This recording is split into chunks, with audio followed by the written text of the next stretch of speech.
बरेली से परिचय मेरा बहुत पुराना है। तकरीबन 35 साल की बात होगी। मैं यहाँ बरेली में था, शायद दीनानाथ की लस्सी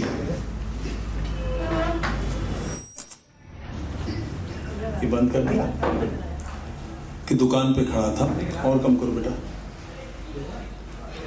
और एक 150-200 लड़कों की भीड़ मुर्दाबाद जिंदाबाद कुछ नारे लगाती हुई गुजरी।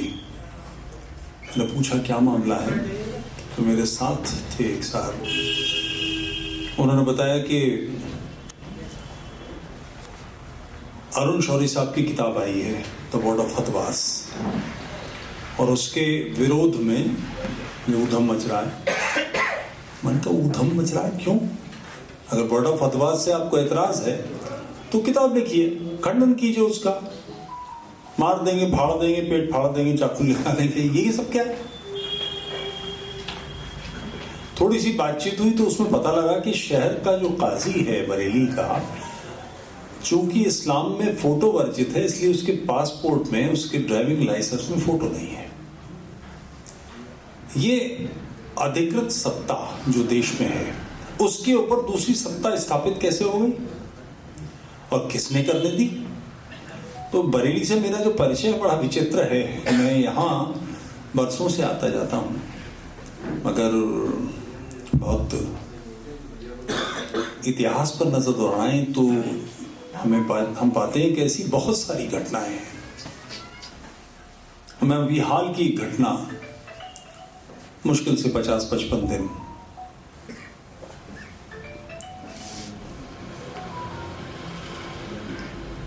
अपने मोबाइल साइलेंट पे कर लीजिए प्लीज। हमास ने इजराइल में उत्सव मनाते हुए लोगों पर हमला किया। प्लेन्स ऊपर से वो पैराशूट से उतरे, समुद्र से जैसे 9/11 बम्बई पे हुआ उस तरह का आक्रमण किया, और जो बड़ी तगड़ी फेंसिंग थी उसको बुलडोजर से तोड़ा और उसके बाद अपनी गाड़ियां लेके घुस गए। ये सारा काम उन्होंने जो आक्रमण किया वो सिविलियंस पे किया, यानी निहत्थों के सामने तलवार घुमाना। सैन्य के साथ सेना लड़े तो समझ में आती है बात। जो असहाय हैं, निरुपाय हैं, उल्लास में मग्न हैं, उत्सव मना रहे हैं, उन लोगों के ऊपर हमला किया। सैकड़ों लड़कियों को भयानक रूप से बलात्कार किया। दर्जनों लोगों ने एक लड़की के साथ बलात्कार किया, उनके नंगे जुलूस दौड़ाए और उसकी फिल्मिंग की, फोटोग्राफी की। हमास का अपना रिकॉर्ड किया हुआ है, जो चीजें मिली उनके मोबाइल में, उनके कैमरों में, वो इजराइल ने सारी दुनिया की मीडिया को बुलाकर दिखाया कि ये ऐसा हुआ है। छोटा सा बच्चा 5-6-7 महीने का, उसको ओवन में डाल दिया।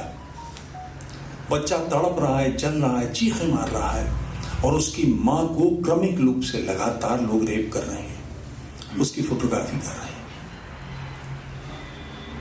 उसके बाद तकरीबन 1200-1300 लोग मारे, कुछ 100 लोगों को अपहरण उनका करके अपने एरिया में ले गए।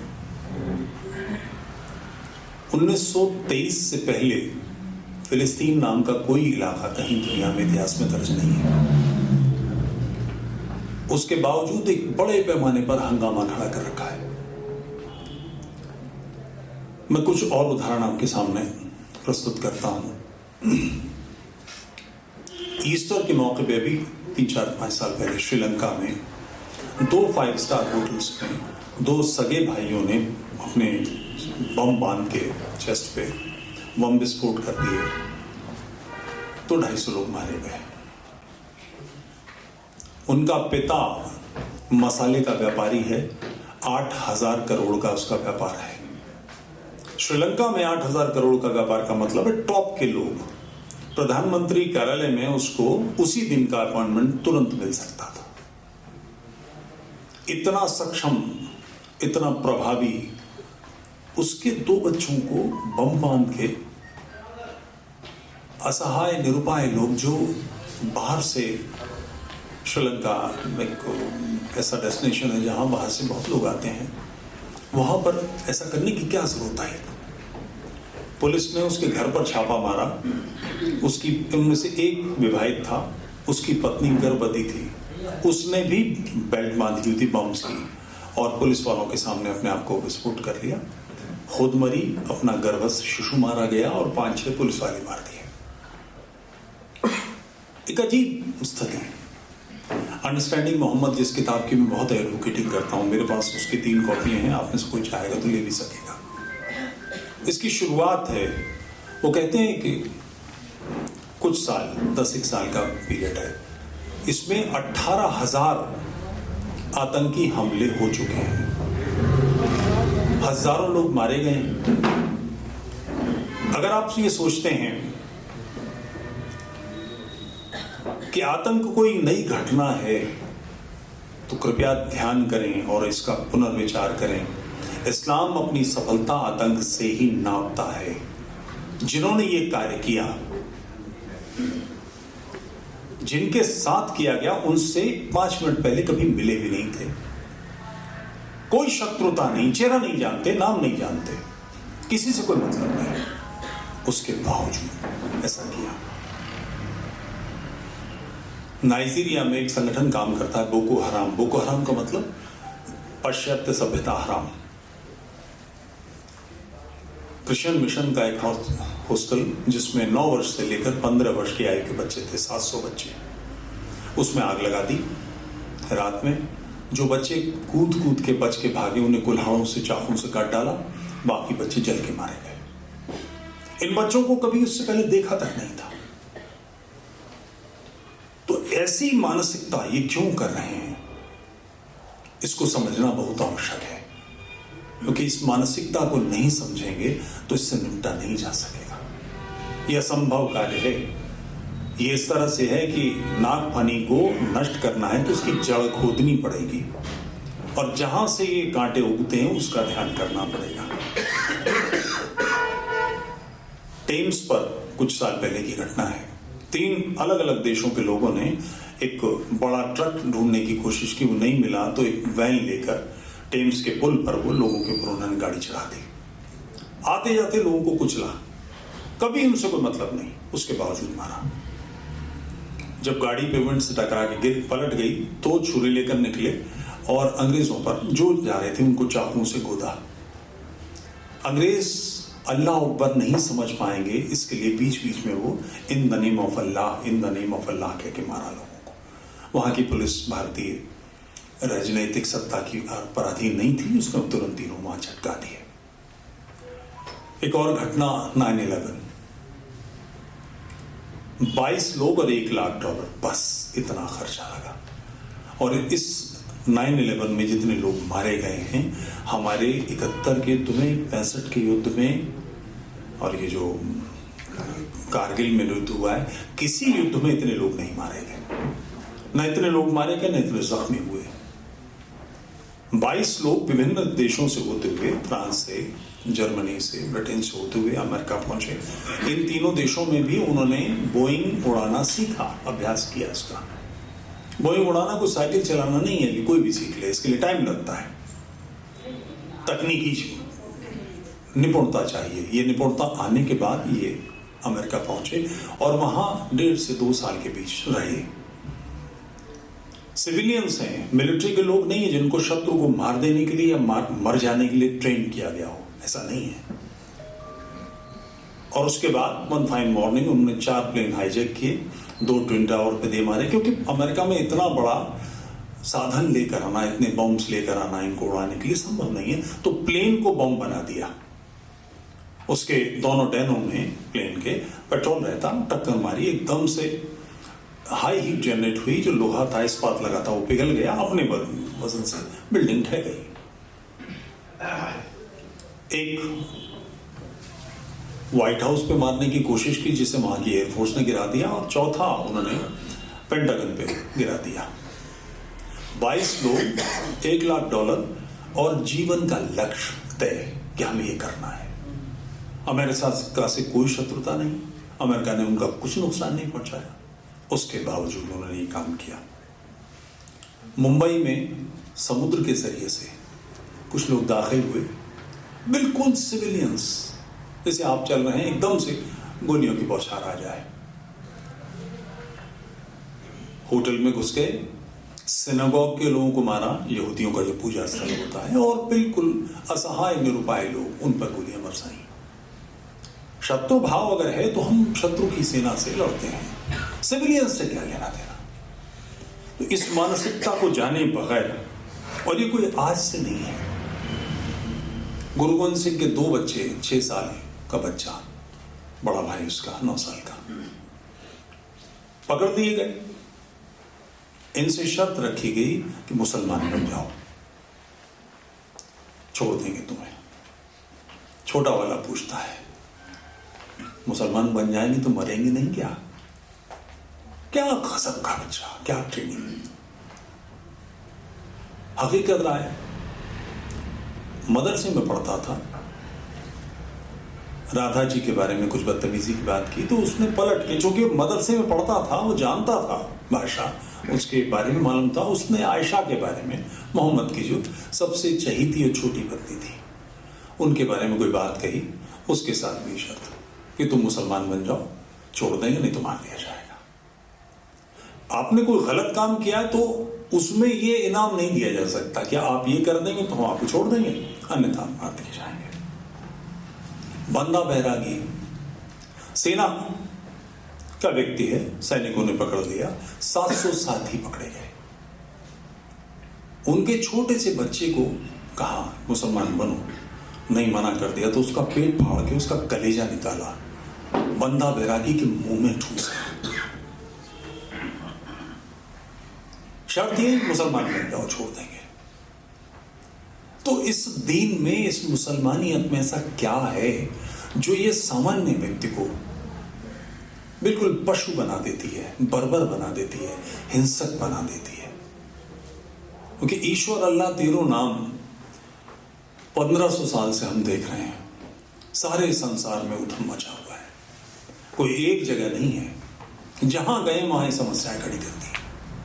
इसके डूज और डोंट्स, ये करनी है, ये नहीं करनी है, ये बहुत एक आग्रह पूर्वक समझने का मामला है। मैं इस उदाहरण का बहुत बार इस्तेमाल करता हूं। सभ्य समाज में किसी के प्राण लेने का अधिकार केवल न्यायपालिका का है, राज्य का है। राज्य केस बनाएगा, दर्ज करेगा, तटस्थ न्यायपालिका फैसला सुनाएगी। कोई व्यक्ति ऐसी स्थिति में है कि उसका जीना राज्य के लिए बहुत हानिकारक है, तो उसको सेशन से सजा होगी कि फांसी दी जानी है। वो चाहे या ना चाहे, वो स्वीकार कर ले, उसके बावजूद केस हाई कोर्ट में जाएगा।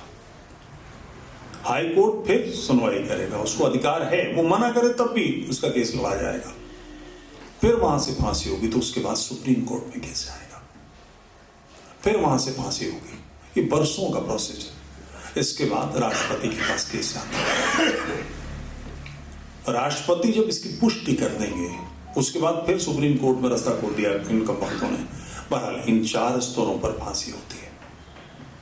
हम पश्चिम उत्तर प्रदेश के लोग हैं। ये फांसी की प्रक्रिया इतनी विरल है कि विभाजन के बाद, पूज्य मातृभूमि के विभाजन के बाद जितने भी बरस 1947 से हुए हैं, 500 फांसियां नहीं हुई हैं, 200 से भी कम फांसियां हैं। फांसी देने के लिए मेरठ में 2 जल्लाद थे, इकबाल मसीह और तारा मसीह। ये दोनों जल्लाद मर गए हैं कुपेंद्र 20 साल पहले। अब कोई फांसी होती है तो पुलिस के लोगों को तैयार करना पड़ता है। मुंबई का जो एक, जिसको फांसी दी गई तो एक पुलिस के अधिकारी को तैयार किया गया, उसने हैंग किया। ये ब्रिटिश पीरियड का कानून है, विश्व भर में है, अमेरिका में भी है, कि जब किसी जल्लाद को फांसी देनी होती है तो उसको शराब का कोटा दिया जाता है, उसका नशे में होना अनिवार्य है। उसे मालूम है कि 4 स्तरों पर, सेशन में, हाई कोर्ट में, सुप्रीम कोर्ट में, राष्ट्रपति के स्तर से 4 जगह से फांसी की पुष्टि हुई है। मैं जिम्मेदार नहीं हूं, मैं नहीं कर रहा हूं, मैं टूल हूं, उपकरण हूं। उसके बावजूद उसका नशे में होना आवश्यक माना जाता है। इस मानसिकता को समझना बहुत आवश्यक है कि ये जिसके शत्रु हैं ही नहीं, जिसको जानते नहीं, जिससे कभी मिले नहीं, उन लोगों के लिए इतने हिंसक, इतने बर्बर, उन लोगों के गले काट रहे हैं, उन लोगों को मार रहे हैं जिनसे कभी कोई शत्रुता है ही नहीं। मैं किसी का शत्रु हूं, इतना बुरा मेरा उसके प्रति व्यवहार है, या उसका भी मेरे प्रति व्यवहार इतना बुरा है कि मैं उसको जिंदा नहीं देखना चाहता, या वो मुझे जिंदा नहीं देखना चाहता। तो उसके पीछे कोई कारण होना चाहिए। ये कभी जिससे मिले ही नहीं, बिल्कुल अपरिचित, अजनबी, अज्ञात व्यक्ति के प्रति इतने हिंसक कैसे बन सकते हैं? एक ऐसी आइडियोलॉजी है जिसको फेस करना अत्यंत आवश्यक है। और दुर्भाग्य है कि इस धरती को छोड़ के इसके बारे में कभी विश्व भर में विचार हुआ ही नहीं। आर्य समाज की जो पुस्तक है सत्यार्थ प्रकाश, उसका जो 14वां समोल्लास है, उसमें पहली बार चर्चा हुई है। 300 साल क्रिश्चियनिटी ने, ब्रिटिश क्राउन ने 300 साल यरूशलेम की लड़ाई लड़ी है, क्रूसेड लड़े हैं, मगर किस कारण से युद्ध हो रहे हैं, यरूशलेम पर कब्जा क्यों होना चाहिए, इस पर कोई चिंता नहीं। क्योंकि इसको समझे बगैर अगर हम काम करेंगे तो वो बिल्कुल असहाय निरुपाय। 9/11 हुआ, अमेरिका अफगानिस्तान पे चढ़ दौड़ा, अफगानिस्तान को तबाह कर दिया, लाखों लोग मार दिए, तोरा बोरा की पहाड़ियां सब खत्म कर दी। क्या समस्या का समाधान हुआ? नहीं, क्योंकि समस्या के समाधान के लिए आवश्यक है परिस्थितियों को समझना, उसके मूल को समझना। तालिबान मार दिए गए, खत्म कर दिए गए, गांवों में छिप गए, इधर उधर पहुंच गए। बोको हराम उभर आया, आईसिस उभर आया, सीरिया में कहीं से कोई समस्या आ गई, कोई लश्कर जंग भी आ गया, तो लश्कर तोयबा आ गया, वगैरह वगैरह वगैरह। ये सब क्योंकि समस्या अफगानिस्तान से नहीं है, समस्या इस विचारधारा से है जिसके कारण ये सब कुछ हुआ है। इस विचारधारा को समझे बगैर काम नहीं किया हो सकता, बदलाव नहीं आ सकता। इस विचारधारा के मूल कारण पर थोड़ा सा मैं बात करना चाहूंगा आपसे। पुजारी परिवार मक्का का, कुरैश, उसमें मोहम्मद का जन्म हुआ। 40 वर्ष तक वो भटकता रहा और उसके बाद उसने क्लेम किया कि अल्लाह एक है, मैं उसका पैगंबर हूं। कुरान बहुत बात का किस्सा है। कोई ऐसा व्यक्ति इसको क्लेम करे जो अपरिचित है, नया आया है, तो शायद कुछ लोग मान लें, मगर जिसको इन्हीं गलियों में भटकते देखा है, जिसकी करतूतें, जिसके कारनामे, जिसके अच्छे बुरे चेहरे सब जिससे परिचित हैं, वो इतना बड़ा क्लेम करे, कोई कैसे मान लेगा? बात नहीं बनी। और मक्का में अपने पूरे प्रयासों के बावजूद उसको 100 लोग नहीं मिले जो उसकी बात मान लेते। मक्का में उसका इतना विरोध बढ़ा कि उसे मक्का से छोड़कर मदीना आना पड़ा। वहां उसके हाथ राज सत्ता लग गई, कारण मदीना के लोग हमारी तरह के थे, व्यापार करते थे, कृषि करते थे और सारे काम थे। जो ऑड जॉब्स थे, सुरक्षा के काम थे, वो उन्होंने इन लोगों को सौंप रखे थे और इन्होंने लूट मार करके उनके हाथ से सब कुछ छीनना शुरू कर दिया। उसने 5 सिद्धांत दिए। पहला, तौहीद, अल्लाह एक है, मोहम्मद उसका पैगंबर है और उसकी किताब कुरान है। नमाज, रोजा, ज़कात और हज, ये 5 सिद्धांत उसने दिए। अब ये बात कोई कहे, कोई कैसे मान लेगा? किसी की समझ में नहीं आता, ना आ जाए तो कैसे माने? तो उस व्यक्ति का जीवन जो सब कुछ हदीसों में दर्ज है, जिन्हें वो मानते हैं, हमारे मानने न मानने से कुछ नहीं होता। और समस्या ये है कि मुस्लिम लोगों ने उसमें वो खूबियां ढूंढ ली हैं जो वो खुद क्लेम नहीं करते, कि वो तो यूं था और उसका मन ये था, वो ऐसा सोचता था और फलाना ढिमाका। वो कभी क्लेम नहीं करते। वो नगाड़े बजा के चलने वाले लोग हैं, वो कभी इस्लाम के बारे में झूठ नहीं बोलते, बिल्कुल स्पष्ट है। उनके डूज और डोंट्स बिल्कुल क्लियर है, कभी ऐसी बात नहीं करते, अपने को छिपाते नहीं है। उसने इस 5 एरिया का जो दर्शन है उसके लिए क्षेत्र तय किया कि जहां पर वर्चस्वी स्थिति में है वो एरिया दारुल इस्लाम कहलाएगा। ध्यान रहे, संख्या का मामला नहीं है, वर्चस्वी स्थिति में हो, और जहां ये लोग नहीं चलते, जिन्हें नहीं माना जाता, यानी नॉन मुस्लिम से हाथ ज्यादा हैं और उनका वर्चस्व नहीं है, राज्य उनका नहीं है, दबाव उनका नहीं है, वो इलाका दारुल हरब कहलाएगा। दारुल हरब यानी युद्ध क्षेत्र। युद्ध काएगा वहां मुस्लिम्स को नॉन मुस्लिम्स को मुस्लिम बनाने का संघर्ष चल रहा है। ये इतनी विचित्र विचारधारा है और इस पर उसका विश्वास है। इसके लिए वो एक लफ्ज इस्तेमाल करते हैं, फिसाद फिल अर्ज।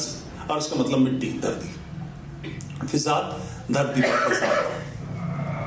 अभी जो कुछ साल पहले मानव सभ्यता ने एक वाइजर छोड़ा है और उससे हमें जहां तक की जानकारी मिली है, इससे आगे हमें नहीं मालूम क्या है, इतनी जानकारी है, वो ये है कि 300 से 400 ट्रिलियन, मिलियन, बिलियन, ट्रिलियन गणना मैं नहीं कर सकता, 300 से 400 ट्रिलियन गैलेक्सीज हैं और हर गैलेक्सी में कम से कम 300 से 400 ट्रिलियन तारे हैं। इतने बड़े बड़े तारे हैं कि सूर्य जैसा तारा 1 लाख समझ आए। उसके चक्कर लगाने वाली टुइयां सी धरती पृथ्वी।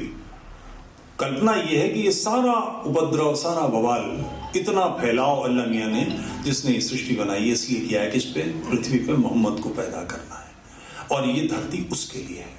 उसके अलावा के प्रत्येक लोग जिन्हें वो काफिर कहते हैं, और काफिरों के कई अर्थ हैं, मुशरिक हम लोग जो मूर्ति पूजा करते हैं, मुनकिर जिन्होंने इनकार कर दिया, मुल्हिद जो बिल्कुल इस अस्तित्व को ही नहीं मानते, मुशरिक, मुल्किद, मुर्तद वो जिन्होंने रद्द कर दिया, जो मुसलमान थे, इस्लाम छोड़ दिया। ये सब वाजिबुल कत्ल हैं। क़िताल फी सबीलिल्लाह, अल्लाह की राह में कत्ल करो।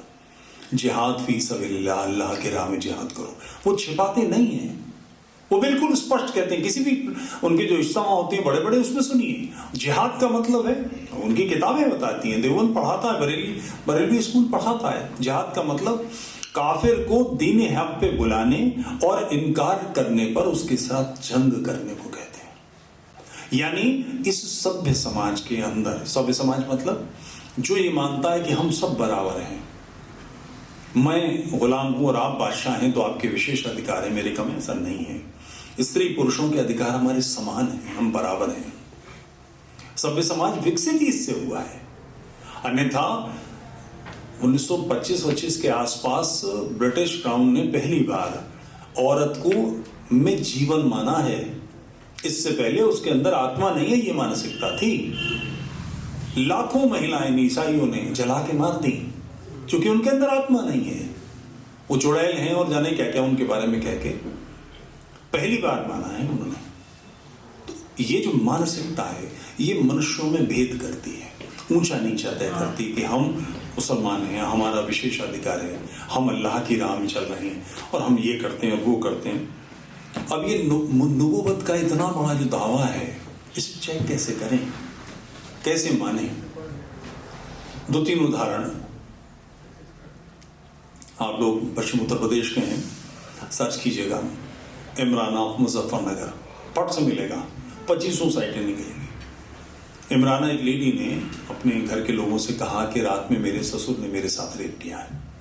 तुरंत घर के लोग, परिवार के लोग, खानदान के लोग, कुटुंब के लोग, शहर के मुल्ला पार्टी, देवबंद के मुल्ला, सारे इकट्ठे हो गए, हजारों लोगों की भीड़। सारे दिन बहसें हुई, तकरीरें हुई, जिंदाबाद मुर्दाबाद हुआ, और शाम को ये फैसला दिया गया कि अब से तू अपने शौहर पर हराम हुई, और ये शौहर, ये जो जिसने रेप किया तेरा ससुर, अब ये तेरा मजाजी होता है, ये तेरा शौहर होगा।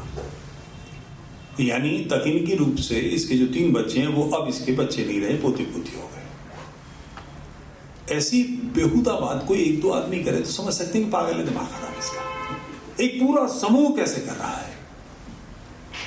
उसका कारण है मोहम्मद की सुन्नत। इस्लाम बेसिकली मोहम्मदवाद है। मोहम्मद ने जो कुछ किया अपनी जिंदगी में, वो प्रत्येक मुसलमान को अपने जीवन में उतारना है। 10%, 5%, 15%, 20%, 50%, 100% उसको मुसलमान को, प्रत्येक को मोहम्मद की हरकतें करनी है। ये मोहम्मद के अपने जीवन की घटना है। मोहम्मद की जो पहली बीवी थी खदीजा, जिसने उसकी पैगंबरी को फंड किया, फाइनेंस किया, जिसने आगे बढ़ाया, जो अरब की सबसे बड़ी व्यापार करने वाली महिला थी और मोहम्मद के पैगम्बरी स्टैब्लिश होते होते बिल्कुल बर्बाद हो चुकी थी, फकीर हो चुकी थी। सब कुछ उसका गंवा दिया उसने। उसका गुलाम था और मोहम्मद ने उसको, वो बहुत प्यार करती थी, उसको बेटा बनाया था। मोहम्मद ने काबे का गिलाफ पकड़ के कसम खाई कि मेरा ये बेटा है, हकीकी बेटा है, मैं इसको सारी अधिकार दूंगा। उसकी बीवी ज़ैनब जो इसकी कजन थी, उसको देखकर उसको मन में आया, तो उसने, हदीस में ये है कि उसने जब जैद को पता लगा कि मेरे मोहम्मद को ये पसंद है, तो उसने तलाक दे दिया और उसके बाद मोहम्मद ने उससे निकाह कर लिया। कल तक जो पत्नी थी जिसके साथ प्रेम के, मनुहार के, लगाव के, लाड़ के, चाव के संबंध थे, अब वो उसकी अम्मा बन गई रातों रात। अम्मा बनने से वो लड़का अलग नहीं, वो उसी घर में रहा। कल तक जो उसकी पत्नी थी अब उसकी मां बना दी गई। आप उस मानसिकता की कल्पना कर सकते हैं जो इस जीवन को जीते हों। इसी बरेली से शुरू हुआ है 3 तलाक का झगड़ा। इसी आला हजरत खानदान की बहू ने ही सारा बवाल इन लोगों के गले में डाला है कि मुझे हलाला के लिए विवश किया, फलाना ढिमाका। एक और घटना, ये जो सीनियर्स हैं इनके ध्यान में होगी। इंडियन एयरलाइंस उस समय मिडिल ईस्ट में ऑपरेट करती थी। इंडियन एयरलाइंस देश के अंदर थी, बाहर एयर इंडिया थी, मगर मिडिल ईस्ट में ऑपरेट करती थी इंडियन एयरलाइंस। हैदराबाद की एक फ्लाइट में एक लड़की 10-11 साल की बैठी हुई थी और उसके साथ में 60 साल का एक बुढ़ा बैठा था, शेख। वो रो रही थी। एयर होस्टेस ने पूछा कि क्या मामला है। इससे पहले वो लड़की कुछ कहती, उस शेख ने कहा ये मेरी बीवी है। एक सामान्य मूर्ख हिंदू की तरह, ये कैसे हो सकता है, 9-10 साल 11 साल की लड़की का शौहर 60 साल का कैसे होगा। उन्हें तुरंत पुलिस बुला ली। शेख को पकड़ लिया गया, लड़की को पकड़ लिया, नीचे ले गए, उतार लिया गया फ्लाइट से, और 2-3 दिन अखबारों में हंगामा आता रहा। उसके बाद बात बुझ गई, बासी हो गई। इसका अगला चरण लोगों की जानकारी में नहीं है कि चौथे दिन वो शेख अपनी बीवी को लेकर वापस चला गया। ये भी मोहम्मद की सुन्नत है। मोहम्मद का जो पहला खलीफा है अबू बकर सिद्दीक ने उससे निकाह किया। आप कल्पना करें उस मानस की, अपने आप को उस जगह रख के देखें कि आप 52 साल के हैं और 6 साल की बच्ची के पिता से, जो आपका करीबी दोस्त है, जो आपकी खिदमत करने में इस्लाम लाने के बाद बर्बाद हो गया है, सारा धंधा चौपट हो गया है, उससे आप कहते हैं कि मैं तुम्हारी बेटी से निकाह करूंगा।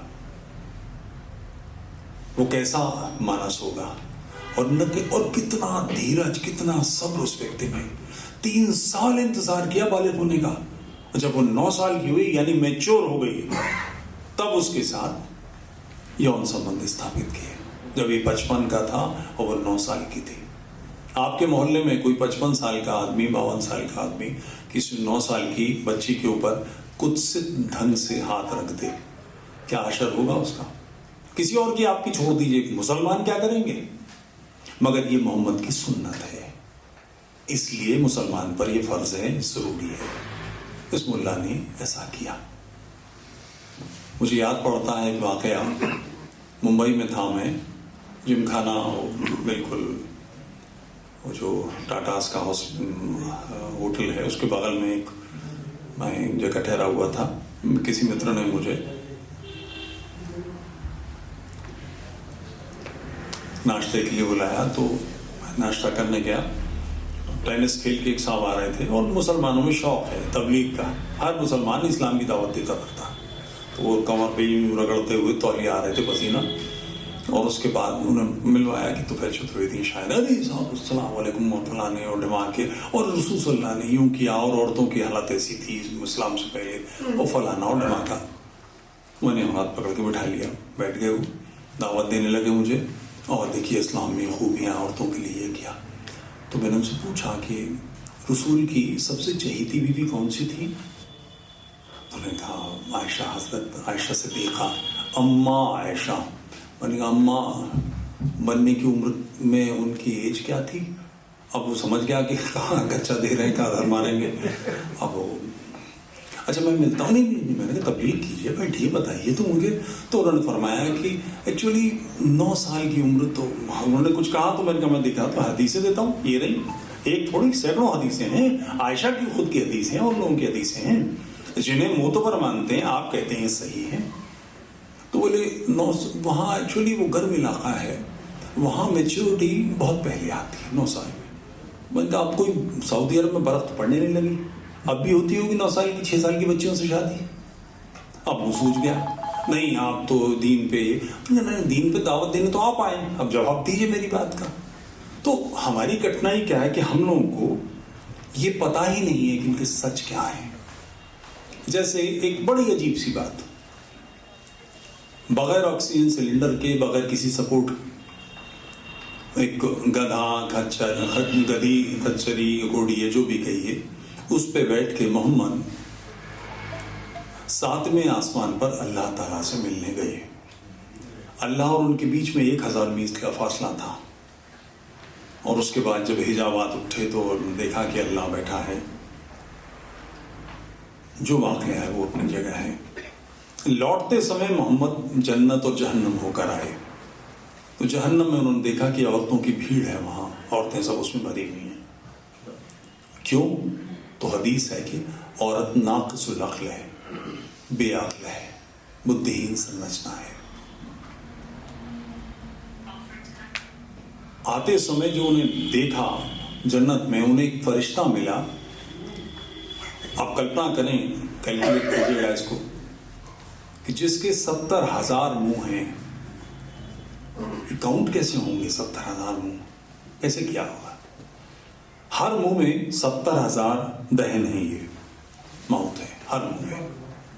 फिर हर मुंह के अंदर 70,000 जबान है, जीभ है, और हर जबान से 70,000 डिफरेंट लैंग्वेज में वो फरिश्ता अल्लाह की हम्दो सना यानी उसकी स्तुति कर रहा है। 70,000 इंटू 70,000 इंटू 70,000 इंटू 70,000। कंप्यूटर नहीं काउंट कर सकता इसको। इससे क्या साबित है? जैसे मोहल्ले पड़ोस में बैठ जा, मोहल्ले पड़ोस क्या गांव में होता था पहले चौपाल, अब तो गांव में चौपाल बंद हो गई, मोबाइल जब से आया है सारी चीजें बैठ गई हैं। तो उस समय जो थोड़ी सी बातचीत कर सकता था, लंबी लंबी छोड़ता था, अनसंट बातें करता था, वो आदमी बड़ा विद्वान मान लिया जाता था। इस किस्म की बातें इसमें भरी पड़ी हैं। असभ्यता का ये पूरा पूरा एक बंडल है जो आपको मुझे इसलिए वाजिबुल कत्ल मानता है, मुझे मार देने के लायक मानता है कि मैं अल्लाह को नहीं मानता, मैं कुरान को, उसकी किताब नहीं मानता, मैं उसके पैगंबर मोहम्मद को पैगंबर नहीं मानता। और उसका कारण मैं नहीं हूं। जब आप इतना बड़ा दावा कर रहे हैं और आप कह रहे हैं कि एक दिन ऐसा आएगा सारी दुनिया का हर आदमी मुसलमान बन जाएगा, कयामत उसके बाद आएगी, जो पत्थर हैं वो गवाही देंगे कि मेरे पीछे एक यहूदी छिपा है, पैगंबर इसका कत्ल कर। अरे मुसलमानों, हर पेड़ गवाही देगा कि मेरे पीछे एक यहूदी छिपा है, इसे मार दो। एक पेड़ को छोड़ के बाकी सब लोग ये गवाही देंगे, कहेंगे। इस किस्म की बातों पर जो विश्वास करने वाले हैं, यानी जिनके मूल चिंतन का हिस्सा हिंसा है, किसी भी को समझाने का, सिखाने का तरीका तर्क नहीं है, उसका तरीका चाकू है। और सभ्य समाज 1500 वर्षों से इसे सह रहा है, इस पर कोई बात नहीं करता। ईश्वर अल्लाह तेरो नाम सबको सलमति दे भगवान। एक डफर जो न तो संत था न राजनीतिज्ञ था, सारे कामों में असफल हुआ। एक ब्रह्मचर्य के प्रयोग छोड़ के वो किसी काम में सफल नहीं हुआ। लफंगई की पराकाष्ठा, उसने ये दर्शन पढ़ा दिया और हमने स्वीकार कर लिया। हमने चुनौती नहीं दी, क्योंकि जो ये कह रहा है कि कयामत आएगी और सारा समाज तब तक के लिए जो परफेक्ट आइडियल है वो मोहम्मद है, इसकी करतूतों को, इसके कर्तव्यों को अपने जीवन में उतारना फर्ज है। तो हम उसके बारे में बात करेंगे कि नहीं? तुम जो परफेक्ट आइडियोलॉजी बता रहे हो कि ये सही तरीका है, यही सही तरीका है जीवन में, यही ढंग है बरतने का, तो हम बात करेंगे कि नहीं? तो उस पर बात नहीं कर सकते। उसके लिए उन्होंने हिंसा का, बेटे यहां से कुर्सी ले लो, आ जाओ, हिंसा का रास्ता पकड़ा। क्योंकि सत्य को किसी दृढ़ता से उद्दंडता की आवश्यकता नहीं है, झूठ को तलवार की जरूरत है। आप कुछ नहीं कर सकते इसके अलावा कि जूझें। तो उसको दबोचने के लिए उसने ये तरीका निकाला। और सभ्य समाज कैसा है, जैसे भारत में पिंडारी थे, हमने उनका दमन किया, पूरी तरह से समाप्त किए गए। उनको सिस्टम में लाया गया। टोंक की रियासत, तकरीबन रामपुर वाले भी वैसे ही हैं, उन्हीं की ऑफशूट्स हैं। भोपाल की रियासत, ये सब पिंडारियों की रियासतें हैं। जो लुटेरे थे उन लोगों को कि भाई लूटना मारना बंद करो, तुम्हें जमीन देते हैं, तुम खेती करो और तुम राज्य चलाओ। ठग थे इस भारत में। कर्नल स्लीमैन को काम दिया गया। मालवा से, महाराष्ट्र से लोग जो हरिद्वार, मथुरा, काशी आते थे और हजारों की, लाखों की तादाद में लोग मरने लगे, पता नहीं लगा कहाँ चले गए, गायब हो गए। तो स्लीमैन जो वहां का कमिश्नर था शायद या कलेक्टर था, उसको एक काम दिया गया। उसने अपने मुखबिरों का जाल फैलाया और फिर एक मुखबिर से सारी डिटेल मिली। पिंडारियों के लीडर्स को पकड़ लिया गया, उनसे बैठ पूछा, बातचीत की गई। ध्यान रहे आपको, पिंडारियों पर एक पिक्चर आई थी, वो वीर। हाँ, उसमें वो हिंदू दिखाए। पिंडारी सारे मुसलमान थे, पठान थे, एक भी हिंदू नहीं था। न ठग हिंदू थे, सारे मुसलमान थे। इन लोगों को ऐसा बता दिया गया तो उन पर मुकदमे चलाए गए। मुकदमा चलाने में उन्होंने प्ली ली कि हम काली जी के उपासक हैं, मारते नहीं, बलि देते हैं। तो धर्म के आधार पर, सांप्रदाय के आधार पर, व्यक्तिगत मान्यता के आधार पर किसी का गला काटने की इजाजत अंग्रेज ने नहीं दी। इनके सारे लीडर्स को, फिरंगिया वगैरह जो थे, सबको हैंग किया। नतीजा ठगों का उन्मूलन हुआ। ये अमानवीय चिंतन है। ये इस तरह से है जैसे हम पानी खोलता है। जैसे भारत में आप पाएंगे, आपके पड़ोस में कोई मुसलमान है, वो ईद पर, बेटा यहाँ से कुर्सी उठा लो, आगे आके खड़े मत रहो। आप लोगों को कि वो बगल में निकलते हैं तो दुआ देती है, उसकी माँ कहती है ईद पर सवैयाँ खाने आओ, और बिरयानी बढ़िया बनाती है, फलाना अच्छा करती है, ढमाका अच्छा करती है, और वो बड़ा अच्छा आदमी है। ये सामान्य बात है, मगर उसके पीछे का जो चिंतन है उसको समझिए। वो वक्ती तौर पर, चूंकि ये मक्का की आयतें चल रही हैं, मक्की इस्लाम है, जिसे मदनी आयतों के आने के बाद मुस्लिम लीडर्स ही कहते हैं, मुस्लिम ऑरेटर्स ही कहते हैं कि वो मनसूख हो गया है, रद्द हो गया है। तुम्हारा दीन तुम्हारे लिए, मेरा दीन मेरे के लिए, मक्की आयत है। मदनी आयत, काफिर का कत्ल करो। इसके आने के बाद सब पुराना मनसूख हो गया, मगर हमको भरमाने के लिए सब बताया जाता है। इस्लाम बेसिकली पानी खोलने की तरह है। जब बर्तन हम रखते हैं आग पे, तो तुरंत आग पर रखते ही पानी नहीं खोल जाता, गुनगुना होता है, फिर उसमें से बुलबुले उठने लगते हैं, फिर तेज गर्म होता है, फिर खदकने लगता है, फिर भाप बनता है। असली इस्लाम में भाप बनना है, जो तालिबान का है, जो आईसिस का है। इससे पहले के प्रोसेस में जब गुनगुना पानी है तो हमको गलत फहमी है, मगर ध्यान रहे, अगर आंच नहीं बुझाई गई, ये बर्तन नहीं उतारा गया, तो ये गुनगुना पानी खोलेगा, भाप बनेगा, आईसिस फैलेगा, तालिबान बनेगा, कोई रोक नहीं सकता। ये इस रास्ते पर आ गया है और इसके खिलाफ जो कुछ होना चाहिए, विरोध आना चाहिए, क्योंकि सब कुछ डॉक्यूमेंटेड है, उन्होंने सब कुछ दर्ज किया है। कुरान की आयत है, गवाही लेनी है तो 2 औरतों की गवाही लो, एक औरत की गवाही को आधा माना है। अब आप कहेंगे इसमें क्या समस्या है, 15 साल पहले किसी ने कह दिया, क्या करें? मगर नहीं, ये कयामत के दिन तक चलने वाली विचारधारा है, जिसकी प्रत्येक बात अपरिवर्तनीय है, इसका उल्लंघन नहीं किया जा सकता। मैं इस आयत के परिणाम क्या होते हैं वो निवेदन करता हूं। अफगानिस्तान में एक लड़की ने, तालिबान का पिछला वाला काल, उसने पुलिस में रिपोर्ट की कि मेरे साथ 4 लोगों ने रेप किया तो तुरंत उसका मेडिकल हुआ, जिससे साबित हुआ कि हाँ रेप हुआ है। अब सवाल आया गवाही का, तो 4 वो लोग, ये एक लड़की और इसके गवाह, तो पूरी एक झुंड से हो, भीड़ सी, तो रेप कैसे होगा? कोई गवाह नहीं मिला।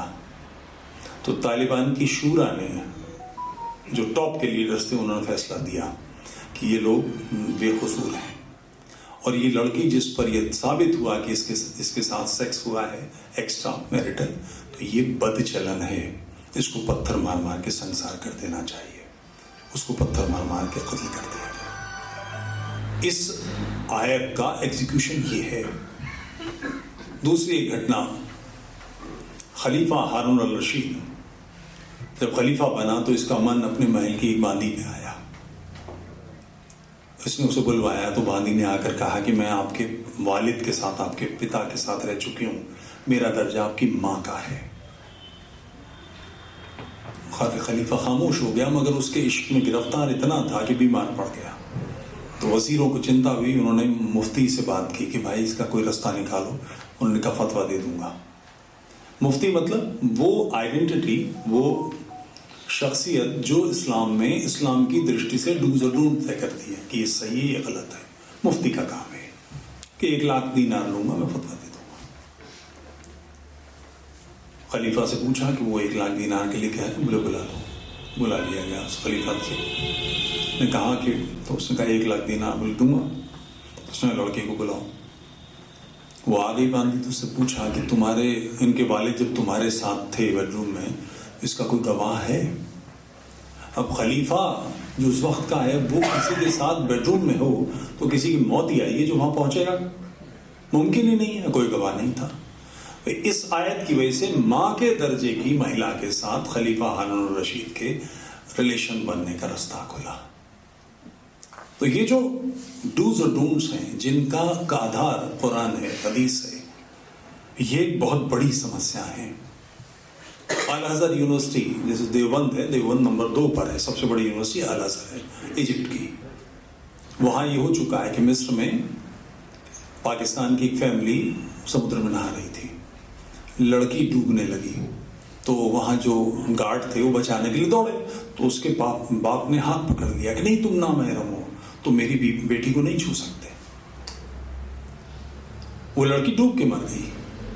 इसकी जिम्मेदारी उसके बाप के सर नहीं है, इसकी जिम्मेदारी इस्लाम के सर है, जिसने महरम और ना महरम सिखाया। जो फतवा देते हैं, आज फतवा देते हैं कि खीरा नहीं औरतें खरीद सकती, केला नहीं खरीद सकती, चूंकि इसकी शक्ल पुरुष जन्नान की है। आप कल्पना कर सकते हैं, ये फतवे दिए हैं उस पर। मोहम्मद के बारे में हदीस है, ये हदीसों में है, और पाकिस्तान में तो भरा पड़ा है। वहाँ की जो देवबंदी पढ़ने, ये बरेली पढ़ना वो ऐसी बातें बहुत करती है। बैठे हैं 8, 10, 20, 25 लोग स्टेज पे, 500, 1000 सामने, सुभान अल्लाह, अल्लाह अकबर, ये सारी बातें हो रही हैं। एक साहब कह रहे हैं कि आपसे कहा जा सकता है चूंकि आप अहले ईमान हैं। रसूलुल्लाह बहुत शर्मीले आदमी थे, उन्हें हाजत लगी, यानी शिक पास करने की, टॉयलेट जाने का हुआ, तो उन्होंने अपने साथियों से कहा कि मुझे घेर लो। तो लोग अपने चौगे फैला के खड़े हो गए। रसूलुल्लाह फारिग हुए तो सहाबी झपटे के जो मोहम्मद के बदन से निकला उसे खा जाए। आज का कोई आदमी तो खाना नहीं खा रहा होगा, ये सुन ले कि शिट खाने के लिए लोग झपटे, वो नाक सिनकता था तो बदन पे इत्र की तरह लगाते थे, वो कुल्ला करता था तो लोग उससे वुजू कर लेते थे। ये वीत भत्सता की स्थिति, यानी सम्मान किसी का बताने के लिए, किसी को बड़ा बताने के लिए, वो जो पुराना है ना, खाक दर खाक तेरे कदमों की खाक, बोले गूदर गूद, ये क्या कर रहे हो, कुछ भी पकोगे। तो ऐसी ऐसी जो बेहूदगियां हैं, और उसका कारण है इस्लाम में कभी कोई चेंज नहीं आया है 1500 साल में। मुसलमान दीन छोड़ सकता है, मुसलमान दीन में तब्दीली नहीं ला सकता, और उसका कारण है मोहम्मद का आखिरी खुतबा, लास्ट उसका जो स्टेटमेंट है कि आज तुम्हारा दीन तुम पर मुकम्मल हुआ, यानी तुम्हारे लिए जो अनुकरणीय जीवन है वो मैंने तय कर दिया, या अल्लाह ने तय कर दिया मेरे जरिए से, और यही सारी उसकी कर्तव्य है। तो ये सारी बातें आपको स्वीकार करनी पड़ेंगी। ये युद्ध घोष है। सावरकर अद्भुत व्यक्तित्व, उनका एक बहुत मशहूर गीत है, मुझे बहुत पसंद है, वेद मंत्रों की तरह पवित्र मानता हूं मैं इसको। जय स्तुते सौभाग्य सुजन पूजिते। अभ्यर्थना कर रहे हैं स्वतंत्रता की, कह रहे हैं सौभाग्य तूने महान संतानों को जन्म दिया है, सुजन पूजते श्रेष्ठ लोगों ने तेरा पूजन किया है। अधम रक्त रंजिते, अधमों के रक्त से तू रंजित है। अधमों का वध नहीं करेंगे तो कैसे होगा, मूर्खों के हाथ में नेतृत्व है।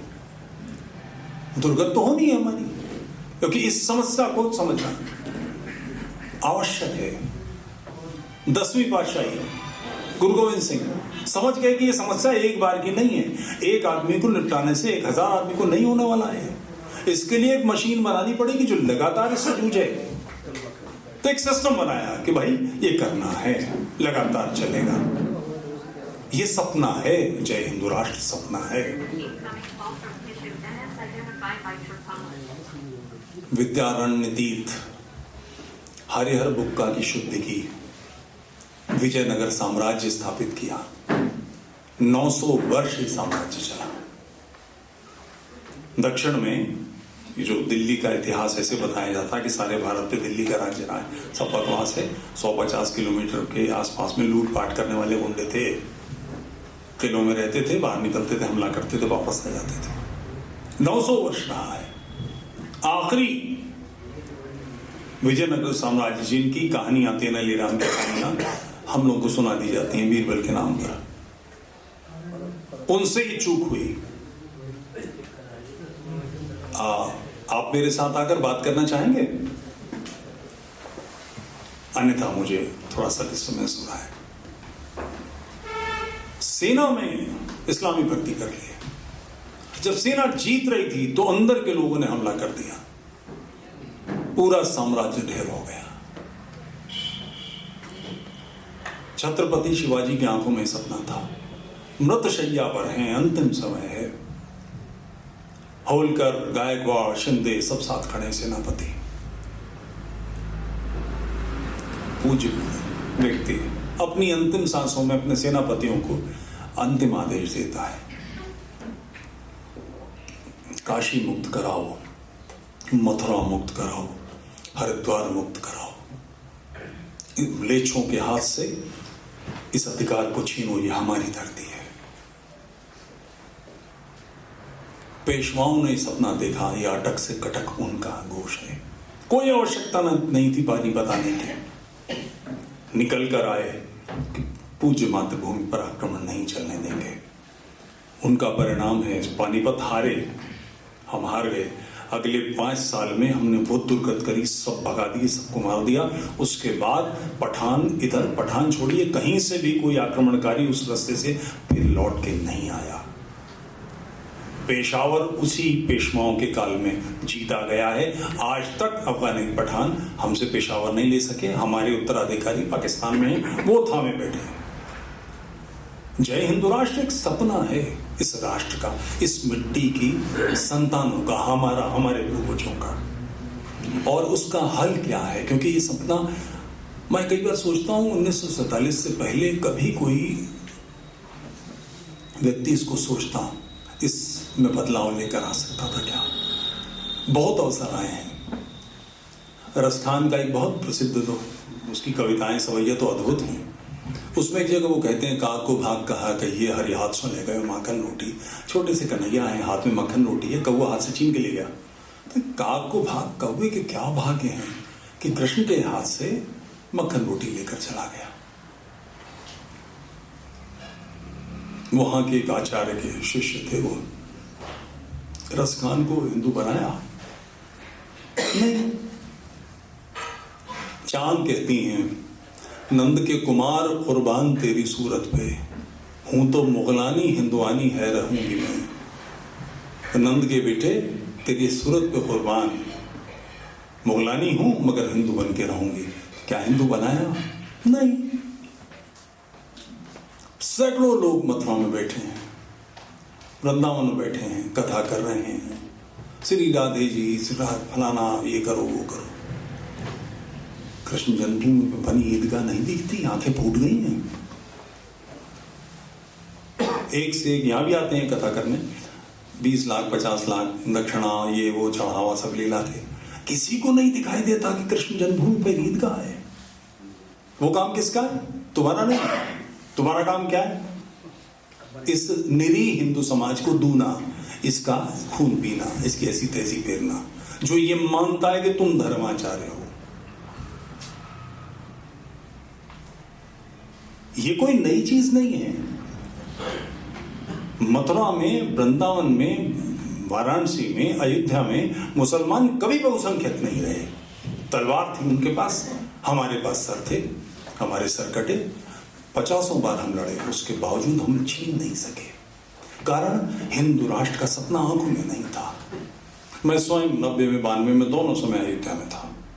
90 में हम लोग जा रहे थे, लखनऊ से किसी ट्रेन में थे और सब कोई भी देख सकता था, क्योंकि सारे लोग 18 से 35 की आयु के, सबके हाथ में झोला, उसमें 2 जोड़ी कपड़े, कंबल और खाने के लिए कुछ सामान। सबको जिस स्टेशन पर गाड़ी रुकती थी पुलिस वाले आते थे, भाई कुछ लोग उतर जाओ, आ जाओ, गिरफ्तारी दे दो, सबको पता था। फिर एक पर्टिकुलर जगह विसल बजी, आगे उन्होंने बजाई, तो इसका मतलब तो उतर जाओ। फिर खेतों होते हुए 2 या 3 दिन बाद हम लोग पहुंचे। रास्ते में गांव था, बनियान जाड़ों में उसके बदन पे फटा हुआ, ठंड में ठिठुरने वाला आदमी। 2 बोरी मक्का उसने अपने लिए बचा के रखी थी साल भर के लिए। उसने दोनों बोरी मक्का भून के हम लोगों को खिला दी। उसकी माँ बूढ़ी कह रही है, इस बार जन्मभूमि को, राम जी को बिठा के आना। बड़ी स्तुत्य बात है, मगर साथ में ये भी है, राम जी की ठेका मैंने लिया, तूने नहीं लिया। तू मुझे मक्का खिला रहा है, हमारे साथ क्यों नहीं चलता? तेरे पूरे इलाके से हम सारे भारत से इकट्ठे होने, तुम क्यों नहीं करते? ये तुम्हारा काम नहीं है। ये बाहर से आएंगे सब लोग, ये पराई लड़ाई है, हमारी आपकी लड़ाई नहीं है। कैसे बनने वाली बात। बहुत लोगों ने सेवा की। 90 में तो मैं अस्पताल गया हूं, कोई 500-700 लोग तो मैंने देखे जिनको गोलियां लगी हैं, जिनके लंबे लंबे घाव और ये सारे। मेरे साथ में जो छत पर खड़ा था लड़का, हल्द्वानी का था, उसके मुंह में गोली लगी, यहाँ 7.62 की, चेहरा उड़ गया था, वहीं मारा गया। जाने कितने बलिदान हुए, मगर पूरा समाज क्या कर रहा था? 2 लाख लोग आए थे ना, तो भारत की जनसंख्या 2 लाख थी क्या? बाकी लोग कहाँ थे? उन्हें क्यों नहीं लगा? वो अखबार पढ़ रहे थे, वो टीवी देख रहे थे, सूचना मिल रही थी उनको, जानकारी कर रहे थे, उसमें हर्षित भी थे। मगर उसमें उनका कुछ करनी है, उनको भी कुछ करना चाहिए, ये उसके ध्यान में नहीं था। ऐसा क्यों था?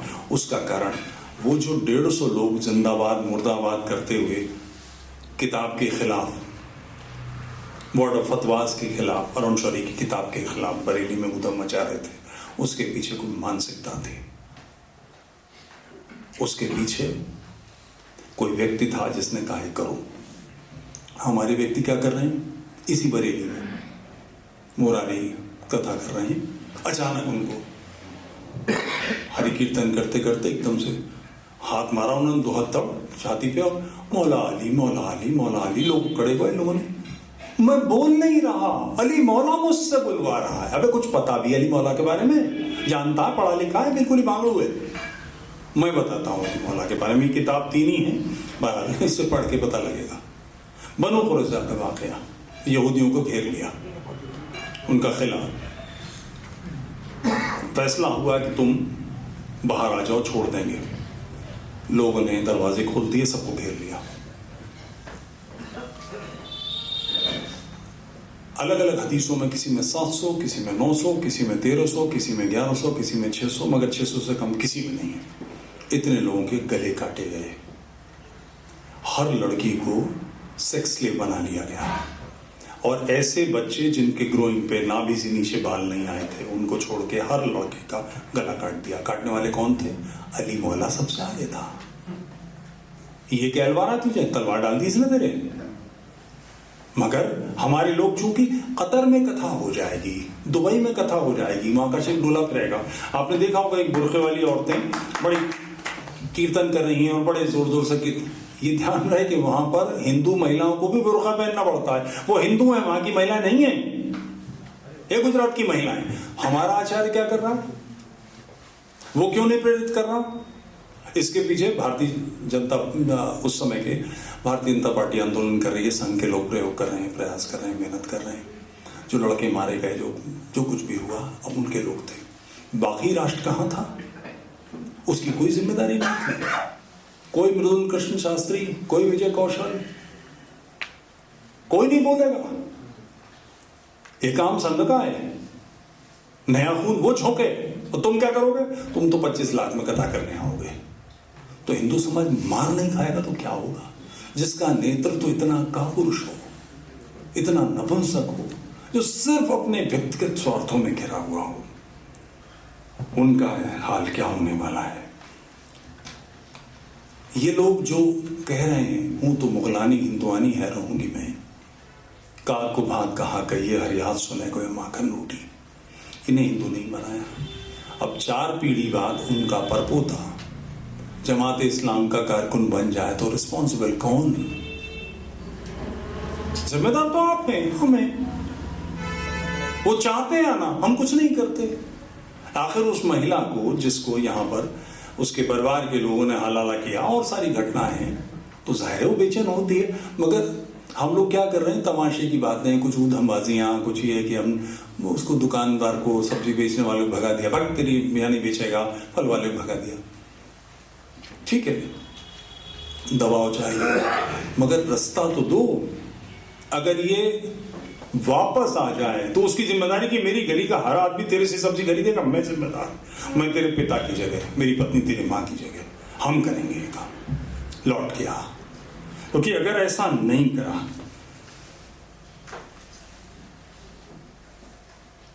तो राष्ट्र की स्थिति बहुत भयानक है। हमारी स्थिति, कश्मीर से हम निष्कासित हुए भी 30-32 साल हुए।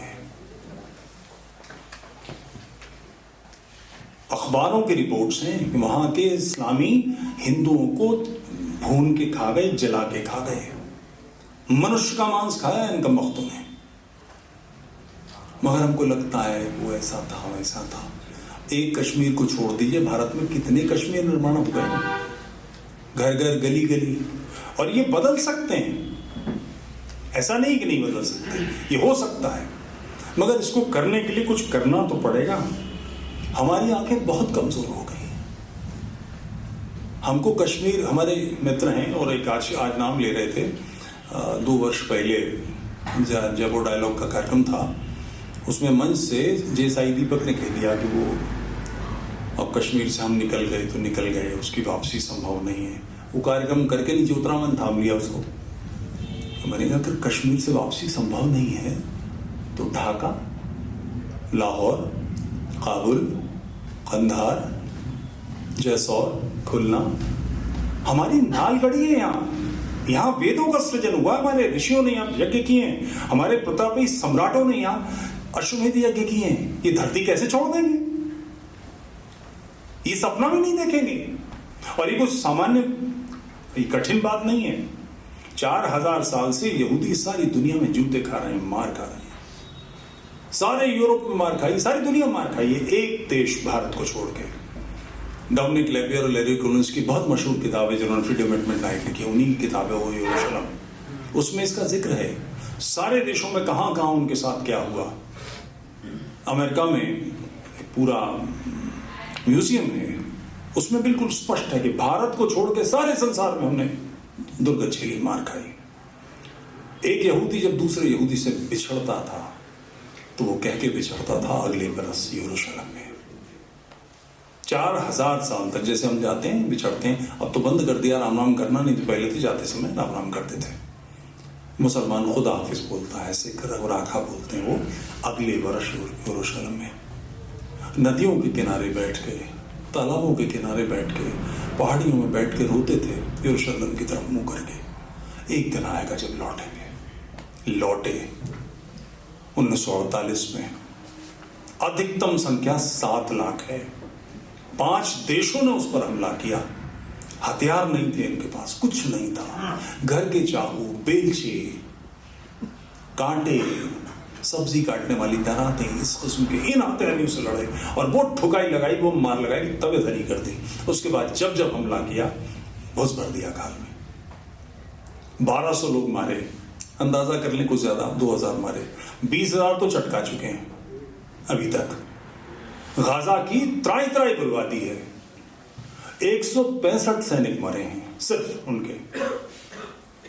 ये जो गली मोहल्लों की लड़ाई बहुत मुश्किल होती है, क्योंकि पता नहीं कहां से गोली आ जाए, किस खिड़की से गोली आ जाए, कहां से क्या हो जाए।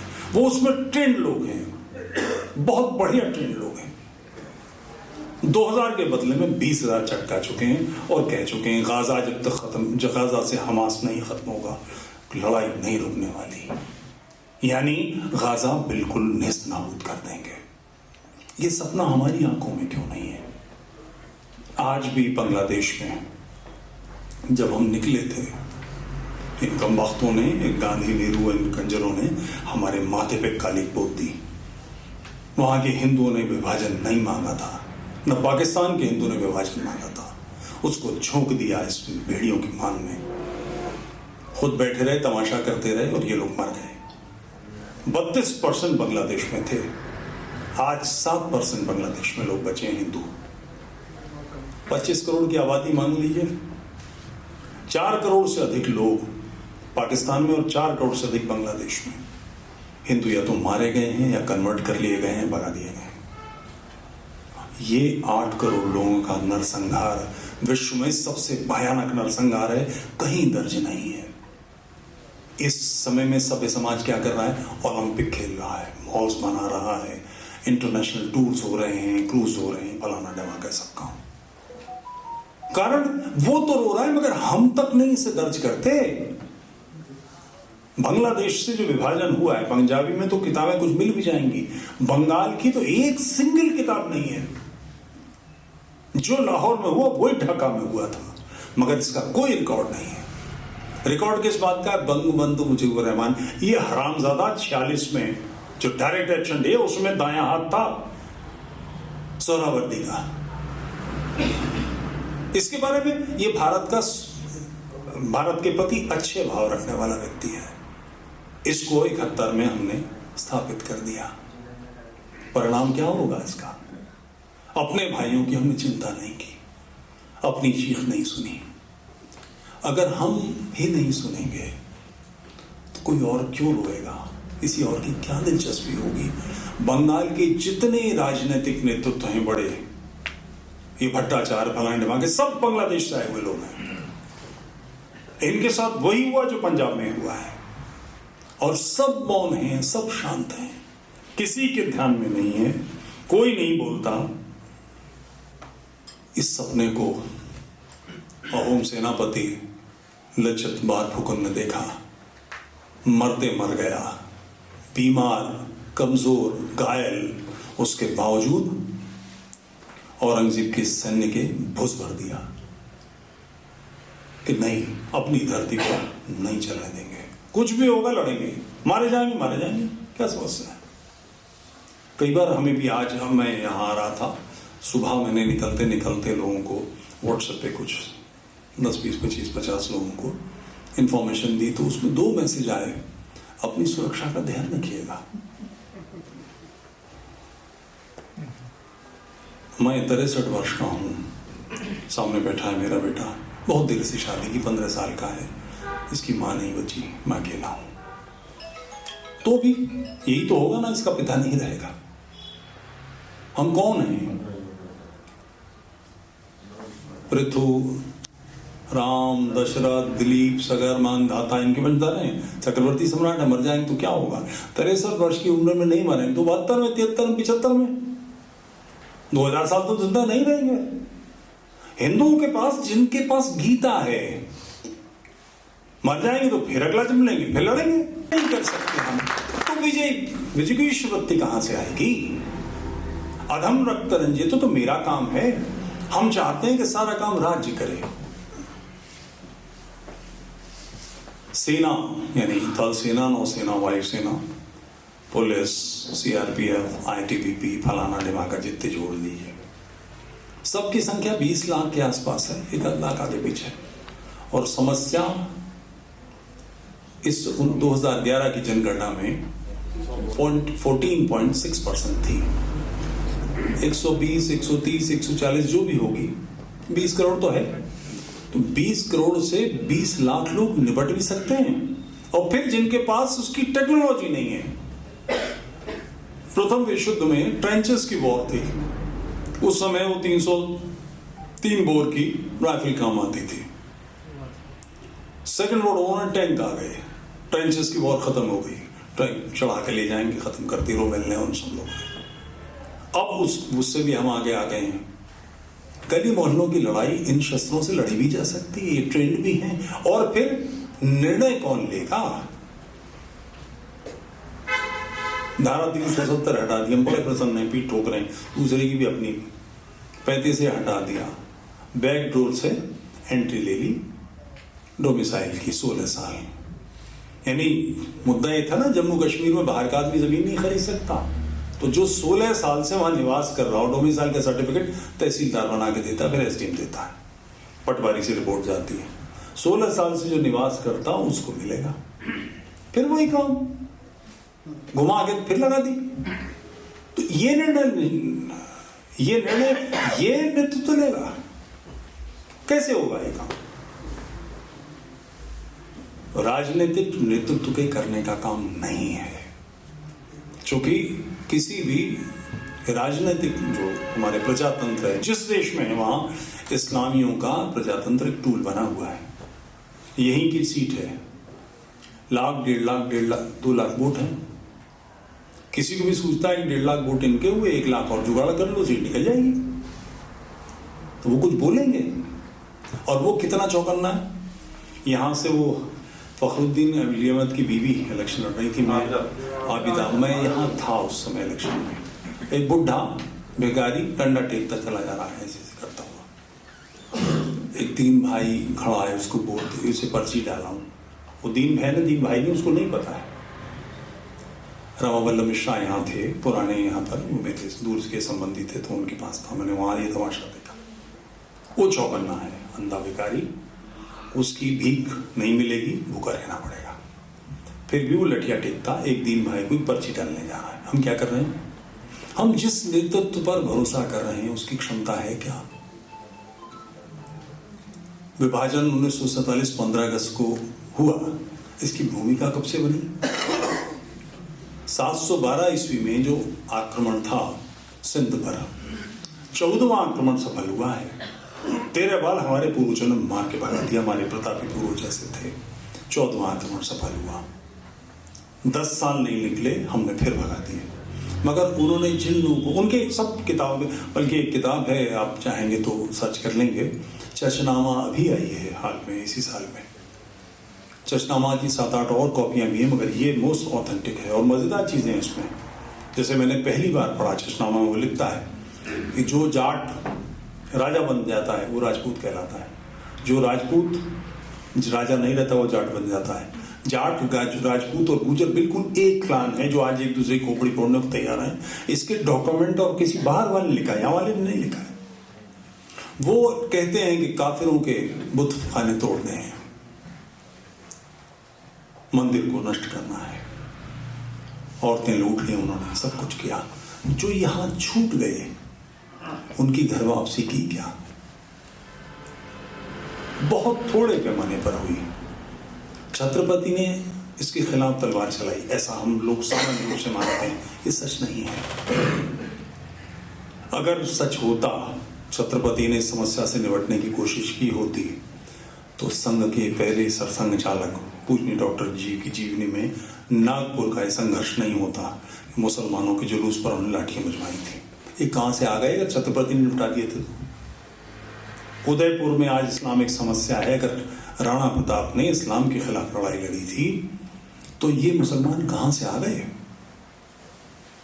वो लड़ाइयां धर्म की लड़ाइयां नहीं है, उसका परिणाम है। शाइस्ता खां के वध पर हम प्रसन्न होते हैं, अफजल खां के वध पर हम प्रसन्न होते हैं, मगर सच्चाई क्या है? सच्चाई ये है कि वो धर्म की लड़ाई नहीं थी। अन्यथा उनके जीवन में इसकी घटनाएं होती कि उन्होंने वहां मस्जिदें तोड़ी, वहां मुसलमानों को हिंदू बनाया। ऐसा नहीं हुआ। उसका परिणाम 47 था। कल्पना करें, पंजाब का अंतिम बड़ा राजा, प्रतापी राजा रणजीत सिंह, वो एक दिन तय कर लें और घोषणा कर दें, 1 महीने के अंदर मेरे राज्य का प्रत्येक मुसलमान या तो हिंदू बन जाए या राज्य छोड़ दे, अन्यथा दंडित करूंगा। तो क्या 1947 15 अगस्त को पाकिस्तान बनता? मुसलमान जीत पाते? क्योंकि पाकिस्तान बना है मुसलमानों ने, वो खत्म हो गए होते। तो समस्या क्या है? समस्या इनकी घर वापसी है, और कोई इसका विकल्प ही नहीं है। 20 लाख लोगों से, 20 लाख लोगों के बूते 20 करोड़ लोगों की संख्या से हम कुछ नहीं कर सकते, मगर 100-110 करोड़ लोग अगर करना चाहें तो हो जाएगा। ये संभव है। हमारी आंखों में सपना है। प्रत्येक हिंदू इसका लक्ष्य ले कि 2 लोगों की घर वापसी। मैं, मेरा धन, मेरा वैभव, मेरा बल, मेरा पौरुष, मेरी हर क्षमता इस काम में लगेगी, 2 लोग मैं घर वापसी कराऊंगा। अनवर और असलम शशांक मयंक बन के चैटिंग करते हैं और लड़कियां इनको ले जाते हैं। शशांक मयंक से अनवर असलम नहीं बना जाता। इस समस्या का समाधान तो करना पड़ेगा। श्रद्धा का कत्ल कर देता है आफ्ताब, 32 टुकड़े करके फेंक देता है। जिस समय वो फ्रिज में पैक थी उस बीच में वो 6 लड़कियों को लेके आता है, 6 की 6 हिंदू। वो कहता है कि उसके 32 या 33 लोगों से जब उसको ड्रग देके उसके स्टेटमेंट लिए हैं, इतने लोगों के साथ उसके यौन संबंध रहे हैं और काफिर को मारा है, मैं जन्नत जाऊंगा। तो इस विचारधारा, क्योंकि समस्या मुसलमान नहीं है, समस्या कुरान है, समस्या हदीस है, समस्या सीरा है, ये कुफ्र और ईमान है, ये दारुल हरब और दारुल इस्लाम की लड़ाई है। दोनों की घर वापसी का सपना ले लीजिए, बहुत आसान है। लड़कियां तड़प रही हैं, आप उनको सम्मान दीजिए। केवल उनको डर ये है कि हिंदू इस्तेमाल करके छोड़ तो नहीं देंगे। किसी इस्लामी भगवती से विवाह होता है अपने बच्चे का, उसको बिल्कुल गले लगा लीजिए। दिल्ली में हमारे यूनिट्स काम कर रहे हैं। एक मित्र की घटना बताता हूँ, 35 साल पुरानी। एक जाट 35 साल पहले एक मुसलमान लड़की ले आया। उसकी सास ने कहा कि तू जहाँ ये गाय भैंस बनती है ना, वहाँ गोठ करेगी। उसको दरवाजे लांघने नहीं दिया। 2 महीने तक वो वहीं बाहर रही। उसका पति वहीं रहा जहाँ गाय भैंस रहते हैं, और उसके बाद वो अपने पति को लेकर मुसलमान हो गई। जिम्मेदार कौन है? हम इस्लाम से नहीं निपट पा रहे, मुसलमानों से घृणा दिखा रहे हैं। निपटना इस्लाम से है, तो इस्लाम को मानने वाले समाप्त नहीं होंगे, कैसे कुछ हो पाएगा? एकमात्र इलाज प्रत्येक हिंदू के जीवन का लक्ष्य, मेरा जो कुछ है मेरे पास, 2 लोगों की घर वापसी मैं कराऊंगा। और ये काम बड़ी सरलता से नहीं होने वाला है। लोहा बजेगा, लोहा लेना पड़ेगा। तो इससे लोहा लेने के लिए आपके पास लोहा है या नहीं, अनिवार्य काम है ये। दिल्ली में अभी कुछ साल पहले मुखर्जी नगर नहीं, कुछ एग्जैक्ट ध्यान नहीं, कुछ बांग्लादेशी लड़के क्रिकेट खेल रहे थे। उन्होंने बॉल मारी, सामने से वो डॉक्टर ही था, उसके बॉल लगी, झगड़ा हो गया। वो बल्ले लेकर आए, विकेट लेकर आए और उन्होंने पीट के उसको मार दिया। डॉक्टर के घर में 200 मीटर का प्लॉट था। 200 मीटर का घर का मतलब 3 मंजिला घर। दिल्ली में 5, 7, 8 करोड़ का घर होगा। कारपेट्स थे, सोफे थे, पत्नी के पास तूश के शॉल भी थे, पश्मीने भी थे, ज्वेलरी भी थी, क्रॉकरी कटलरी भी थी, गाड़ी भी थी, और शादी का 2 प्लॉट होंगे। इनकी रक्षा, इनकी सुरक्षा की आवश्यकता पड़ेगी तो क्या है? उसके लिए वो पुलिस पर निर्भर थे। पुलिस उनकी मुलाजिम नहीं है। जब ये घटना हो रही, पुलिस क्या करती है? जब घटना हो जाएगी तो आगे छान पटक करेगी, तहकीकात करेगी, FIR दर्ज करेगी और जिन लोगों ने किया है उन्हें पकड़ेगी। जिस समय घटना घट रही है, हमें किसी भी शत्रु का, जो हमारे जीवन का संकट बनता है, उसके प्राण लेने का कानूनी अधिकार है। तो वो कैसे करेंगे? नाखून बढ़ा लेंगे, दांत काट खाएंगे। लोहा अनिवार्य है, हर घर में लोहा अनिवार्य है, इसका कोई विकल्प नहीं है। 2 लोगों की घर वापसी, प्रत्येक हाथ में लोहा, और प्रत्येक हाथ से मतलब घर में 7 लोग हैं, एक 6 महीने का दुधमुहा बच्चा है, उसके नाम का भी रखो। और तीसरा सूत्र, जो जूझ रहे हैं, जो लड़ रहे हैं, जिन्होंने एक काम किया है, उन्हें अकेला मत छोड़ो। यहां मैं थोड़ा सा न्याय मंच के बारे में आपको बताता हूं। बिसाड़ा में एक घटना हुई। 18 बच्चों पर आरोप लगा कि उन्होंने अखलाक का वध कर दिया मारपीट के। तलवार नहीं निकाली, चाकू नहीं मारे, पत्थर नहीं मारे, थप्पड़ मारे, उसी मर गया। गांव में 5 घर हैं कुल मुसलमान के, 60-84 है। 60 गांव सिसोदियों के, 84 गांव चौहानों के, इसमें 2.5 गांव मुसलमान हो गए। ये गांव फिर भी मुसलमान नहीं है, 5 ही। मुसलमान का घर है, उसमें ये मुल्ला था जो नंदी बनने के लिए बछड़ा छोड़ा था, उसको गुड़ रोटी खिलाता था, उसको घर में ले आया और बकरी ईद पे काट के हिंदुओं को ये बता करके बकरे का मांस खिला दिया। 3 दिन बाद बात खुल गई, लोगों ने चला उसका घर में देखा तो भगोने में मांस था और उसमें कान था बछड़े का, तो पीटा पाटा मर गया।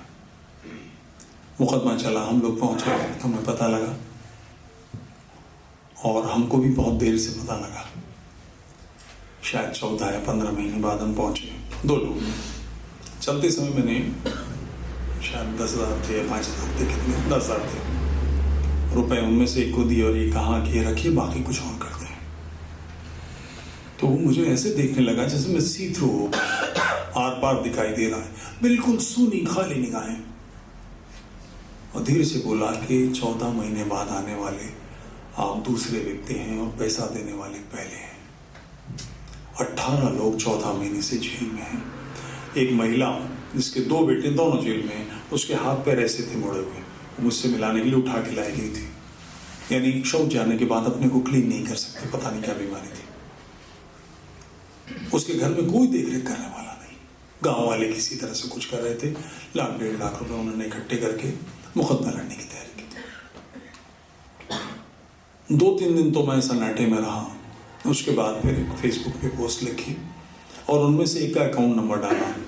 यहाँ एक सज्जन हमारे मित्र बैठे हैं जिन्होंने इस पे सेवा फंड में पैसा दिया था, पवन सक्सेना, और भी कुछ होंगे मगर इनका तो मैं बता सकता हूँ कि भाई हम कुछ नहीं कर सकते, जेल से नहीं छुड़ा सकते, कुछ नहीं कर सकते, तो 1-1 लाख रुपए एकत्र करके इनके घर पर दें। आपको आश्चर्य होगा, महीना सवा महीना लेकर कुछ 10-11-12 लाख तो मेरे पास नकद आया। रात के 11 बजे को घंटी बज रही है, कोई साहब खड़े, क्या है भाई साहब आइए जरा नीचे, बुला लिया, 50,000 रुपए की भी सेवा फंड में। लोग बिल्कुल टूट के पड़े। एक काम हम जरूर कर रहे थे कि फेसबुक पर पूरा हिसाब दे रहे थे कि इसने इतना दिया, इसने इतना दिया, इसने इतना दिया। 1.5 महीना लगा, 19,64,000 इकट्ठे हुए और उसके बाद पता लगा तो ऐसी तो सैकड़ों घटनाएं हैं। उसके बाद से आज तक का दिन है, कोई एक नाम ऐसा नहीं जो हमें पता लगा और हम नहीं पहुंचे हो। हमारे बस का जो था, आप ही देने वाले हैं, आप ही सबसे आता है। कुछ थोड़ी सी आवती हमारी भी है। अभी जैसे मेवात में 3 लड़के गिरफ्तार हुए हैं, 5 लोगों पर आरोप है कि उन्होंने 2 घोषित गौ तस्कर, सरकारी नजर में जो गौ तस्कर हैं, उनका जलाकर वध किया है। तो तुरंत पहुंचे, 1-1 लाख रुपया हम तीनों को दिया। तकरीबन कुछ 1.25 करोड़ रुपए अब तक इकट्ठा करके दिया है। आप जिसका नाम लेंगे, वो अलवर के पहलू खान, अकबर खान, जिसके बारे में मोदी जी ने कहा था गुंडे बदमाश है, सबके पास पहुंचे, सबके पिताने पहुंचे। और उसका नियम एक ये है, जैसे हम में से कोई यहाँ कभी कोई घटना होगी, हम आपसे प्रार्थना करेंगे, पता करके दीजिए, FIR की कॉपी दीजिए, जिसका नाम है उसका आधार कार्ड जिससे लिंक हो जाए, और पैसा उसकी धर्मपत्नी को देना है, उसके पिता को। पत्नी का तो आधार कार्ड दे दिए, नाम का, पिता का है तो राशन कार्ड है, कुछ करके जिससे लिंक है उसका, तुरंत लाख रुपया भेज देंगे। और जो भी पैसा पहुंचाएगा, 4-6 समाज के प्रतिष्ठित संभ्रांत लोग जाएंगे और उस भगवती के पैर छू के कि भगवती हमारे बस का इतना ही है। उसके मन में दिया जलना चाहिए। वो अपने बच्चे से जब मिलने जाए, अपने पति से मिलने जाए, तो कहे कि समाज के मेरे दरवाजे पे मर्सिडीज आगे खड़े हुई 2 और उन लोगों ने पैर छू के मुझे पैसे दिए। उसके मन में उजाला आ जाए कि मैं धर्म के लिए कुछ कर रहा हूं। और मैंने ये पाया कि न्याय मंच में जिसने भी सहयोग दिया, हर व्यक्ति के मन में ये था कि धर्म का पैसा है, धर्म के काम में दिया। मंदिर बनवाना धर्म नहीं है, वो आपकी व्यक्तिगत आस्था है। कथा करना आपकी व्यक्तिगत आस्था है। किसी गरीब को कपड़े दे देना, सर्दी में स्वेटर दे देना आपकी व्यक्तिगत आस्था है। धर्म जो 10 लक्षण हैं, मनुस्मृति जो बताती है, इनके पक्ष में खड़ी प्रत्येक खड्ग वाली भुजा का साथ देना। उसको अकेला मत छोड़ो। वो ये ना सोचे कि मैंने गलती कर दी, मुझसे तो बड़ा पाप हो गया। नो, ये नहीं। लाख रुपए से किसी का जीवन नहीं कटता, मगर हमेशा के लिए क्षमा कह जाती है कि हमने कुछ किया। तो ये 3 सूत्र, 2 लोगों की घर वापसी, प्रत्येक हाथ में लोहा, और जिन्होंने लोहा ले लिया है उन्हें अकेला मत छोड़िए। इससे ही बात बनेगी। हमारे आचार्य तय कर गए हैं, धर्म की जय हो, अधर्म का नाश हो, प्राणियों में सद्भावना हो, विश्व का कल्याण हो। धर्म की जय कब होगी? जब अधर्म का नाश होगा। अधर्म का नाश होगा तो फिर प्राणियों में सद्भावना, विश्व का कल्याण होगा। ये कुफ्र और ईमान को खत्म करना अनिवार्य है। इस सिलसिले में आर्य समाज का घोष बहुत सुंदर है, जो बोले सो अभय वैदिक धर्म की जय। यानी जो नहीं बोलेगा उसे अभय, उसे भय होना चाहिए। जिस दिन हम इसकी तैयारी कर लेंगे ये समस्या बिल्कुल नष्ट हो जाएगी, समाप्त हो जाएगी। मैं अपने एक अंतिम में आपको अपना शेर सुनाता हूं। उन्होंने कहीं से पुराने से शेर निकाल लिए। मेरी हालत बदल जाएगी तय है, मेरी हालत बदल जाएगी तय है, अगर आंखों में सपना जाग जाए। 10 करोड़ आंखें, 10 करोड़ चेहरे, 20 करोड़ आंखें सपना देखें, 2 लोगों की घर वापसी है। ये समस्या ऐसे नहीं मिट जाए। केवल जूझना, केवल पौरुषवान बनना, केवल तेजस्विता दिखाना, यही एकमात्र मार्ग है। जय हिंद राष्ट्र।